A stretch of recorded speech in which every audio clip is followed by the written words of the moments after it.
Hello here's, welcome to my YouTube channel. আমাদের আজকের tutorial হিসাব বিজ্ঞান নবম দশম শ্রেণীর রিয়ামিল অধ্যায়ের পাঠ্য বইয়ের যে 4 নম্বর যে সৃজনশীল প্রশ্নটি আছে সেটি আজকে আমরা সমাধান করব। তো চলো শুরুতে প্রশ্নটি পড়ে নেই। তো এখানে বলা আছে যে ওহি সিরামিক্স এর ব্যবসায়ের গাণিতিক শুদ্ধতা যাচাইয়ের উদ্দেশ্যে 2017 সালের 31শে ডিসেম্বর তারিখে নিম্নলিখিত উদ্ধৃতের তথ্য সরবরাহ করে।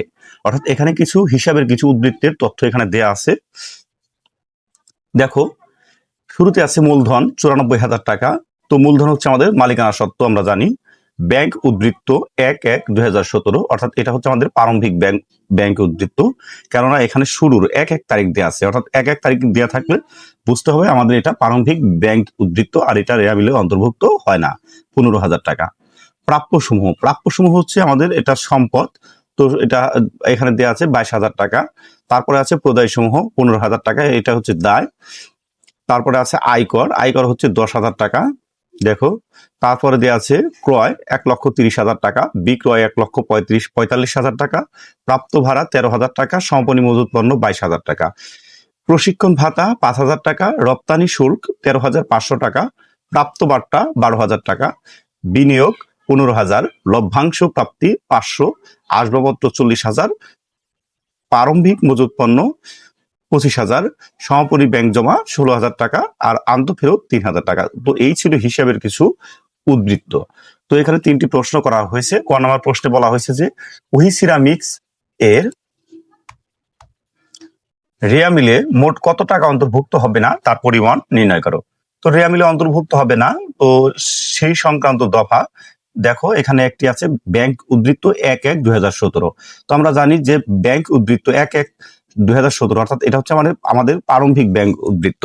তো প্রারম্ভিক ব্যাংক উদ্ধৃত্ত রেয়ামিলে অন্তর্ভুক্ত হয় না, তো সেক্ষেত্রে এই 15,000 টাকা যাবে। আর হচ্ছে সমাপনী মজুত পণ্য, দেখো সমাপনী মজুত পণ্য আছে 22,000 টাকা, তো এই 22,000 টাকা আমাদের রেয়ামিলে অন্তর্ভুক্ত হবে না। তো দেখো, এখানে ক নম্বর প্রশ্নটি আমরা সমাধান করেছি যে রেয়ামিলে অন্তর্ভুক্ত হবে না তার পরিমাণ নির্ণয়, বিবরণ বিস্তারিত টাকা, পরিমাণ টাকা। তো ব্যাংক উদ্ধৃত্ত 1/1/2017, অর্থাৎ এই প্রারম্ভিক ব্যাংক উদ্ধৃত্ত যে 15,000 টাকা আছে সেটি এখানে দিয়েছি, আর সমাপনী যে মজুত পণ্য 22,000 টাকা, তো সেটি এখানে দিয়েছি। আর 15,000 টাকা আর 22,000 টাকা যোগ করলে আমাদের হবে 37,000 টাকা। তো এই ছিল ক নম্বর প্রশ্নের সমাধান। আর এছাড়াও আমরা তোমাদের নোট হিসেবে লিখে দিয়েছি যাতে যে কোনো দফা যেগুলো রেয়ামিলে অন্তর্ভুক্ত হয় না সেগুলো কোন কোন দফা।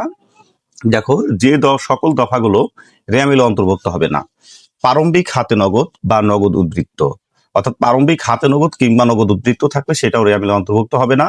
প্রারম্ভিক ব্যাংক জমা বা উদ্ধৃত্ত, তো দেখো এখানে যে ব্যাংক উদ্ধৃত্ত 1/1, মানে 1/1 মানেই হচ্ছে কিন্তু প্রারম্ভিক, তো সেক্ষেত্রে সেটা আমাদের রেয়ামিলে কিন্তু অন্তর্ভুক্ত হবে না, তার পরিমাণ নির্ণয়ের ক্ষেত্রে এখানে আমরা দিয়েছি। তারপরে আছে প্রারম্ভিক ব্যাংক জমাতৃত্ব, যদি থাকে সেটাও রেয়ামিলে অন্তর্ভুক্ত হবে না। তারপরে দেখো সমাপনী মজুত পণ্য, তো এই যে সমাপনী মজুত পণ্য ছিল এর জন্য সেটা আমরা 22,000 টাকা এখানে লিখেছি। তারপরে সম্ভাব্য সম্পদ বা দায়, প্রারম্ভিক প্রাপ্য হিসাব, প্রারম্ভিক প্রদায় হিসাব, সমাপনী মণিহারি কিংবা অব্যবহৃত মণিহারি যদি থাকে সেগুলো রেয়ামিলে অন্তর্ভুক্ত হবে না। তো তার পরবর্তীতে আমাদের যে কোশ্চেনটি করা হয়েছে সেটি হলো উপযুক্ত তথ্যের আলোকে ওহি সিরামিক্স এর রেয়ামিল প্রস্তুত করো। তো অর্থাৎ এই তথ্যের আলোকে আমাদের একটি রেয়ামিল প্রস্তুত করার কথা বলা হয়েছে। তো সেক্ষেত্রে চলো আমরা রেয়ামিলটি প্রস্তুত করি। তো এখানে দেখো, আসলে রেয়ামিল প্রস্তুতের আগে আমরা যে সূত্রটি আমরা সবসময় ফলো করব সেটি হচ্ছে যে ডেবিট পাশে কোন দফাগুলো বসবে আর ক্রেডিট পাশে কোন দফাগুলো বসবে। তো দেখো, সকল প্রকার সম্পদ, ব্যয় বা খরচ এবং উত্তোলন, এই সকল হিসাবগুলো আমাদের রেয়ামিলের ডেবিট পাশে বসবে। অর্থাৎ রেয়ামিলের ডেবিট পাশে বসবে হচ্ছে সম্পদ, ব্যয় বা খরচ, আর একটা হচ্ছে উত্তোলন। এই 3 ধরনের হিসাব রেয়ামিলের ডেবিট পাশে বসবে। আর ক্রেডিট পাশে বসবে সকল প্রকার আয়, সকল প্রকার দায় ও মালিকানা সত্ত্ব। অর্থাৎ আয়, দায় এবং মালিকানা সত্ত্ব, এই 3টি হিসাব আমাদের ক্রেডিট পাশে বসবে। আর সম্পদ, ব্যয় বা খরচ আর হচ্ছে উত্তোলন, এই 3 ধরনের হিসাব আমাদের রেয়ামিলের ডেবিট পাশে বসবে। তো এটা মনে রাখলে আমাদের রেয়ামিল খুব সহজ হয়ে যাবে। তো দেখো, আমরা রেয়ামিলটি সমাধান করেছি যে ওহি সিরামিক্স এর রেয়ামিল 31 ডিসেম্বর 2017 তারিখের জন্য। তো রেয়ামিলের একটি নির্দিষ্ট ফরম্যাট আছে, আমি তোমাদের আরো বিগত কয়েকটি ক্লাসে রেয়ামিল করিয়েছি। তো এখানে প্রথমে হচ্ছে ক্রমিক নাম্বার, তারপর হচ্ছে হিসাবের নাম, খতিয়ান পৃষ্ঠা, ডেবিট টাকা, ক্রেডিট টাকা, আর উপরে যে প্রতিষ্ঠানের হিসাব সেই প্রতিষ্ঠানের নাম লিখে হেডলাইন দিয়ে এভাবে লিখতে হবে। তো দেখো এক ক্রমিক একে শুরুতে আছে কি আমাদের কি মূলধন। তো মূলধন হচ্ছে কি মালিকানা সত্ত্ব। তো মালিকানা সত্ত্ব রেয়ামিলে কোথায় বসে? ক্রেডিট পাশে। তো সেই ক্ষেত্রে দেখো রেয়ামিল এর আমরা মূলধন ক্রেডিট পাশে বসিয়েছি। তারপর হচ্ছে ব্যাংক উদ্ধৃত্ত 1/1/2017। তো এটা হচ্ছে আমাদের প্রারম্ভিক ব্যাংক উদ্ধৃত্ত, এটা রেয়ামিলে অন্তর্ভুক্ত হয় না। তো সেক্ষেত্রে এটা আমরা রেয়ামিলে অন্তর্ভুক্ত করিনি। তারপর হচ্ছে প্রাপ্য সমূহ। প্রাপ্য সমূহ হচ্ছে সম্পদ। তো সম্পদ রেয়ামিলে কোন পাশে? ডেবিট পাশে। তো সেই ক্ষেত্রে আমরা প্রাপ্য সমূহ ডেবিট পাশে বসিয়েছি। তারপর হচ্ছে প্রদায় সমূহ। তো প্রদায় সমূহ কত টাকা? 15,000 টাকা। তো প্রদায় হচ্ছে আমাদের দায়। তো দায় হচ্ছে রেয়ামিলে দেখো দায় কোন পাশে? ক্রেডিট পাশে। তো সেই ক্ষেত্রে প্রদায় সমূহ আমরা 15,000 টাকা ক্রেডিট পাশে বসিয়েছি। তারপর হচ্ছে আয়কর। তো দেখো আয়কর, আয়কর হচ্ছে দেখো খরচ। তো আয়কর খরচ কোন পাশে বসবে? খরচ রেয়ামিলে ডেবিট পাশে বসে। তো সেক্ষেত্রে আমরা ডেবিট পাশে বসিয়েছি। তারপরে কি আছে? তারপরে আছে আমাদের ক্রয়। ক্রয় হচ্ছে খরচ 1,30,000 টাকা। তো খরচ কোথায় বসবে রেয়ামিলে? খরচ হচ্ছে রেয়ামিলে ডেবিট পাশে বসে। তো সেই ক্ষেত্রে ক্রয় এখানে দেখো 1,30,000 টাকা আমরা ডেবিট পাশে বসিয়েছি। আর বিক্রয়, বিক্রয় হচ্ছে আমাদের আয়। তো আয় হলে রেয়ামিলে কোন পাশে বসবে? আয় হলে রেয়ামিলে ক্রেডিট পাশে বসবে। তো সেই ক্ষেত্রে আমরা এই বিক্রয়টাকে ক্রেডিট পাশে দিয়েছি 1,45,000 টাকা। তারপরে প্রাপ্ত ভাড়া, অর্থাৎ ভাড়া কোনো এই প্রতিষ্ঠান ওহি সিরামিক্স কোনো একটা দোকান বা কোনো কিছু ঘর ভাড়া দিয়ে সে কিছু টাকা পেয়েছে। কত টাকা? 13,000 টাকা। অর্থাৎ তার জন্য এই ওহি সিরামিক্সের জন্য কি এটা আয়। তো সেক্ষেত্রে আয় হলে রেয়ামিলের ক্রেডিট পাশে বসবে। যদি প্রাপ্ত ভাড়া না থেকে বলা হতো যে প্রদত্ত ভাড়া, তো সেক্ষেত্রে সেটা খরচ হতো, সেটা ডেবিট পাশে বসতো। তারপর আছে কি দেখো প্রশিক্ষণ ভাতা। তো প্রশিক্ষণ ভাতা কোথায় বসবে? প্রশিক্ষণ ভাতা হচ্ছে খরচ। তো প্রশিক্ষণ ভাতা দেখো, প্রশিক্ষণ ভাতা হচ্ছে খরচ। তো খরচ হলে রেয়ামিলে ডেবিট পাশে বসবে। তো দেখো এই যে প্রশিক্ষণ ভাতা ছিল আমাদের 5,000 টাকা। তো সেক্ষেত্রে আমরা এটা ডেবিট পাশে বসেছি। রপ্তানি শুল্ক, তারপর আছে কি রপ্তানি শুল্ক 13,500 টাকা। তো এটাও খরচ। আমরা পণ্য রপ্তানি করার সময় আমরা কি করি? বিভিন্ন শুল্ক দিয়ে থাকি। তো সেই ক্ষেত্রে সেটা আমাদের প্রতিষ্ঠানের জন্য খরচ। তো সেই ক্ষেত্রে এটা ডেবিট পাশে বসবে 13,500 টাকা। তারপরে কি আছে প্রাপ্ত বার্তা। তো দেখো প্রাপ্ত বার্তা কত? 12,000 টাকা। তো প্রাপ্ত বার্তা আমার জন্য কি আয় 12,000 টাকা। তো আয় হলে রেয়ামিলে কোন পাশে বসবে? ক্রেডিট পাশে বসবে।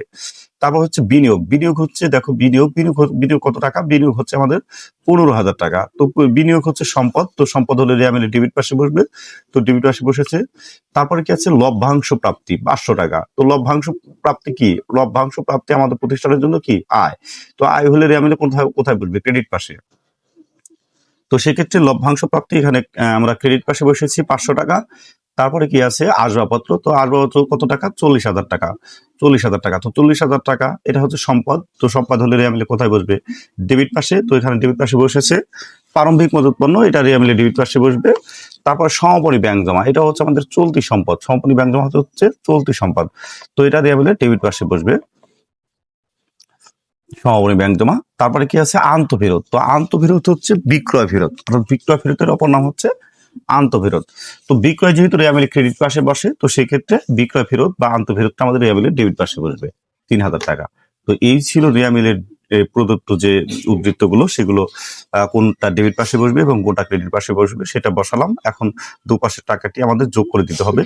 তো যদি এই পাশে যোগ করি আমাদের হবে 2,79,500 টাকা এবং এ পাশেও যদি আমরা যোগ করি আমাদের হবে 2,79,500 টাকা।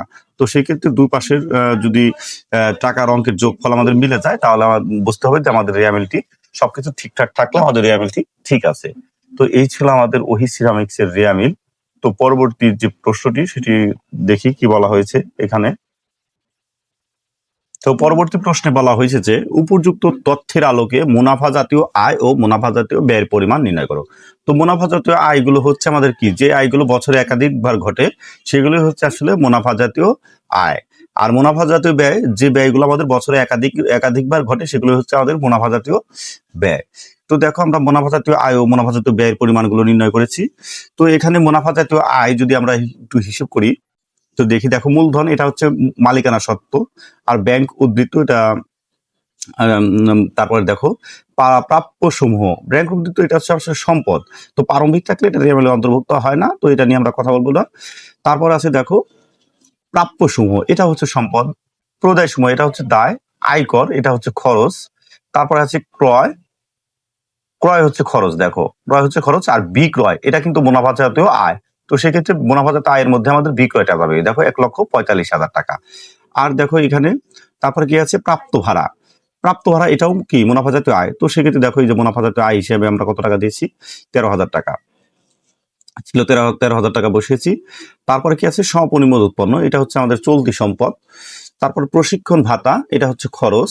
রপ্তানি শুল্ক, এটাও খরচ। প্রাপ্ত বার্তা, এটা মুনাফা জাতীয় আয় 12,000 টাকা, তো এটা মুনাফা জাতীয় আয়ের ঘরে যাবে। তো দেখো প্রাপ্ত বার্তা 12,000 টাকা।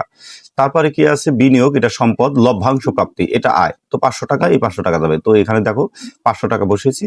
আর এখানে বিক্রয় থেকে আমাদের একটা জিনিস বাদ দিতে হবে, সেটা হচ্ছে আন্তঃবিরোধ। তো দেখো এখানে বাকি অংশ দেখো, যে আসবাবপত্র, এটা সম্পদ। প্রারম্ভিক মজুত পণ্য, তারপরে দেখো সমাপনী ব্যাংক জমা, এটা সম্পদ। আন্তঃবিরোধ, এটা হচ্ছে আমাদের কি বিক্রয়, অর্থাৎ যা বিক্রি করেছিলাম তার থেকে কিছু পণ্য আমাদের কি হয়েছে, ফেরত এসেছে, অর্থাৎ 3,000 টাকার পণ্য এখানে ফেরত দেওয়া হয়েছে। তো সেক্ষেত্রে সেটা বাদ দিয়ে দেখাতে হবে। তো বিক্রয় থেকে আন্তঃফেরত বাদ দিয়েছি। তারপরে প্রাপ্ত ভাড়া, প্রাপ্ত বার্তা আর লভ্যাংশ প্রাপ্তি, এই তিনটে আমরা পর্যায়ক্রমে বসিয়েছি। তারপর তিনটে যদি যোগফল করি আমাদের হবে 1,67,500 টাকা। তো এই 1,67,500 টাকা হচ্ছে আমাদের কি মুনাফা জাতীয় আয়। তারপর দেখো আমরা মুনাফা জাতীয় ব্যয়ের পরিমাণ নির্ণয় করেছি।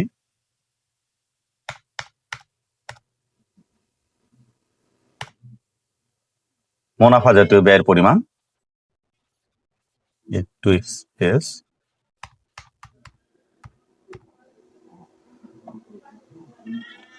দেখো মুনাফা জাতীয় ব্যয়, তো মুনাফা জাতীয় ব্যয়ের পরিমাণ নির্ণয় করার জন্য আমাদের সর্বপ্রথম নির্ণয় করতে হবে বিক্রিত পণ্যের ব্যয়। তো বিক্রিত পণ্যের ব্যয় কিভাবে নির্ণয় করতে হয়, তো সেক্ষেত্রে আমাদের প্রথমে যাবে প্রারম্ভিক মজুত পণ্য। তো দেখো প্রারম্ভিক মজুত পণ্য আমাদের কত টাকা আছে দেখতে হবে। প্রারম্ভিক মজুত পণ্য আমাদের আছে 25,000 টাকা। তো দেখো এখানে সর্বপ্রথম প্রারম্ভিক মজুত পণ্য আমাদের কত টাকা গেছে, 25,000 টাকা। 25,000 টাকা। তারপরে যাবে ক্রয়। তো ক্রয় আমাদের কত টাকা আছে, ক্রয় আমাদের এখানে আছে 1,30,000 টাকা। তো দেখো 1,30,000 টাকা গেছে। তারপরে সমপরিমাণ উৎপন্ন যদি থাকে সেক্ষেত্রে সেটা মাইনাস করতে হবে। তো দেখো সমপরিমাণ উৎপন্ন আমাদের কত আছে এখানে, 22,000 টাকা। তো সেক্ষেত্রে 22,000 টাকা মাইনাস করেছি। মাইনাস করলে এখানে আমাদের হবে 1,55,000 টাকা থেকে যদি 22,000 টাকা মাইনাস করি আমাদের হবে 1,33,000 টাকা। তার সাথে যোগ করতে হবে আমাদের অন্যান্য পরোক্ষ খরচ। তো অন্যান্য পরোক্ষ খরচ কোনগুলো আছে দেখো, যেমন এখানে আছে কি আমাদের প্রশিক্ষণ ভাতা আছে। দেখো যে প্রশিক্ষণ ভাতা আমরা এখানে দিয়েছি, যে প্রশিক্ষণ ভাতা। আর একটা কি আছে 5,000 টাকা। আর একটা কি আছে রপ্তানি শুল্ক 13,500 টাকা। দেখো এই দুটাই আছে মূলত আসলে পরোক্ষ খরচের মধ্যে। তো সেই দুটা দিয়েছি। তো এখানে 500 আর 13,500 যোগ করলে হবে 18,500। আর এখানে 1,33,000 টাকার সাথে যদি আমরা 18,500 টাকা যোগ করি তাহলে আমাদের হবে 1,51,500 টাকা। অর্থাৎ এটা হচ্ছে আমাদের মোট মুনাফা জাতীয় ব্যয়। তো সেই ক্ষেত্রে দেখো এখন এই ছিল আমাদের আজকে ডিটেইল। তো আমার পরবর্তী প্রতিটি ভিডিও পেতে অবশ্যই চ্যানেলটিকে সাবস্ক্রাইব করবে এবং সাথে থাকা বেল আইকনটি বাজিয়ে দিবে, যাতে করে প্রতিটি ভিডিও ছাড়ার সঙ্গে সঙ্গে সবার আগে তোমার কাছে আমার প্রত্যেকটি ভিডিও চলে যাবে।